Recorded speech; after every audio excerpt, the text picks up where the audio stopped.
Olá!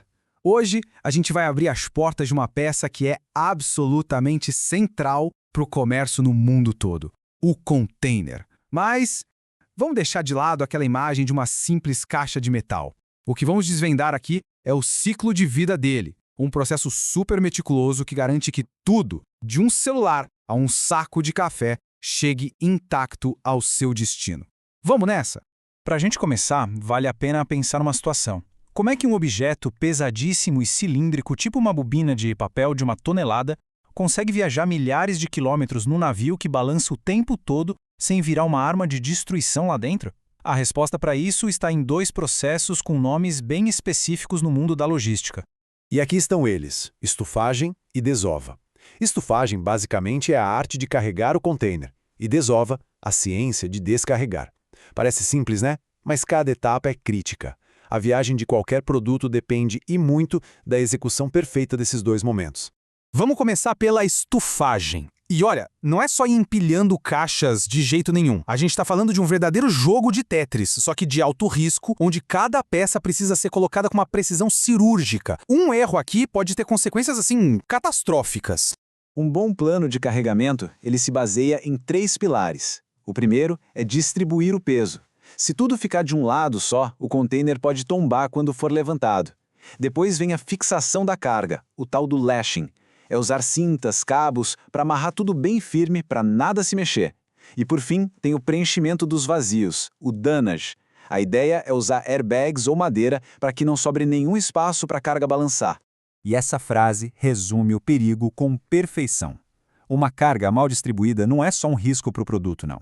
É um risco para a segurança de todo mundo envolvido na operação. É literalmente uma bomba relógio esperando o momento certo para causar um acidente grave.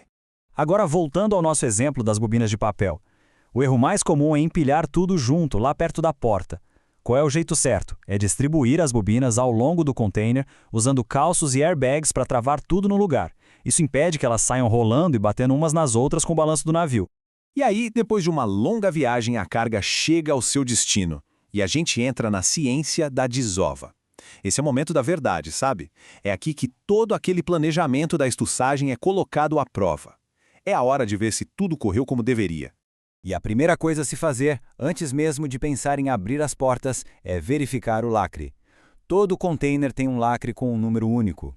Esse número tem que ser exatamente o mesmo que está no documento de embarque, o famoso Bill of Lading. Se os números não baterem, acende um sinal de alerta de que o container pode ter sido violado no caminho. Então, o processo todo segue um checklist bem rigoroso. Depois de checar o lacre, os profissionais que são conhecidos como conferentes ou tolis inspecionam o container por fora e por dentro. Procuram furos, sinais de umidade e, claro, contam item por item para garantir que a quantidade que saiu da origem é a mesma que chegou no destino. Uma vez que está tudo conferido e ok, a carga pode seguir 2 caminhos principais. Na desova direta, ela já vai do container direto para o caminhão que vai fazer a entrega final. Ou ela pode ir para um armazém, onde fica estocada, talvez esperando o desembaraço na alfândega ou a distribuição. Bom, até agora vimos o cenário ideal. Mas e quando o plano falha? Vamos ver agora os erros mais comuns e mais caros. Aqueles que podem transformar uma operação logística num verdadeiro pesadelo. O primeiro grande risco, que pode levar à perda total da carga, é a contaminação. E ela pode acontecer de um jeito surpreendentemente simples. É chamada contaminação cruzada. Parece uma coisa óbvia, mas acontece. Imagina colocar produtos químicos, talvez com algum vazamento, do lado de uma carga de alimentos. O resultado é a perda total de mercadorias que valem muito dinheiro. Tudo por um erro de planejamento básico. Outro risco gravíssimo é ignorar os limites físicos. Estamos falando de excesso de peso. Todo container tem um limite de carga útil, o payload. Ignorar esse número não só gera multas altíssimas, mas também coloca em risco a estrutura do próprio container, do navio, dos guindastes e, o mais importante, a vida das pessoas que operam tudo isso. E, por último, tem um inimigo silencioso. Um que não vem de fora, mas que se forma dentro do próprio container, a condensação. Isso leva a um fenômeno que o pessoal da área chama de chuva de container. Funciona assim: a umidade que evapora da própria carga sobe, encontra o teto de metal, que geralmente está mais frio, e condensa, vira água. E aí, literalmente chove em cima dos produtos, causando mofo, estragando tudo. A solução, felizmente, é relativamente simples: usar dessecantes como a sílica gel para absorver toda essa umidade do ar. No fim das contas, tudo se resume a isso.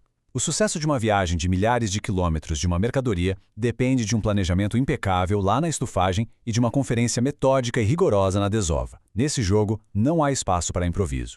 E só para constar, a jornada não acaba quando a carga é retirada não. Depois da desova, o container vazio precisa ser devolvido para o depósito da companhia marítima.